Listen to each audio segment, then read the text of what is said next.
आइए सुनते हैं भगवान सत्यनारायण व्रत कथा का 5वां अध्याय। सूत जी बोले, हे ऋषियों, मैं और एक कथा सुनाता हूँ, उसे भी ध्यान पूर्वक सुनो। प्रजापालन में लीन तुंगध्वज नाम का एक राजा था। उसने भी भगवान का प्रसाद त्याग कर बहुत ही दुख सहन किया। एक बार वन में जाकर वन पशुओं को मारकर वह बड़ के पेड़ के नीचे आया।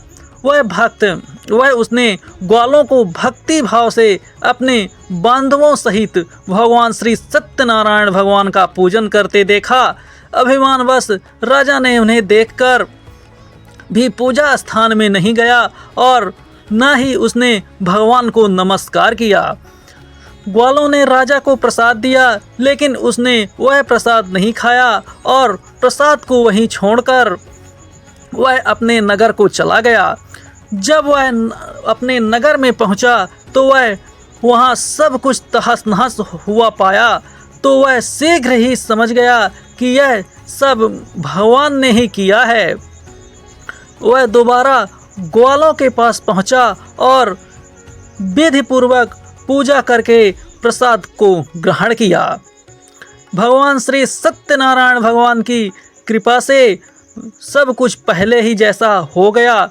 दीर्घ काल तक सुख भोगने के लिए बाद में मरणोपरांत उसे स्वर्गलोक की प्राप्ति हुई। जो मनुष्य परम दुर्लभ इस व्रत को करेगा तो वह भगवान श्री सत्यनारायण की अनुकंपा से उसे धन धान्य की प्राप्ति होगी। निर्धन धनी हो जाता है और भय मुक्त हो जाता है, जीवन जीता है। संतानहीन मनुष्य को संतान सुख मिलता है और सारे मनोरथ पूर्ण होने पर मानव अंत काल में वैकुंठ धाम को जाता है। इस कथा में श्री सूत जी बोले, जिन्होंने पहले इस व्रत कथा को किया है, अब उनके दूसरे जन्म की कथा कहता हूँ, इसे ध्यान पूर्वक सुनो। वृद्धि सतानंद ब्राह्मण ने सुदामा का जन्म लेकर मोक्ष की प्राप्ति की। लकड़हरे ने अगले जन्म में निषाद बनकर मोक्ष प्राप्त किया। उल्का मुख नाम का एक राजा दशरथ होकर बैकुंठ हो गए। साधु नाम के वैश्य ने मोरध्वज बनकर अपने पुत्र को आरे से चीरकर मोक्ष पाया।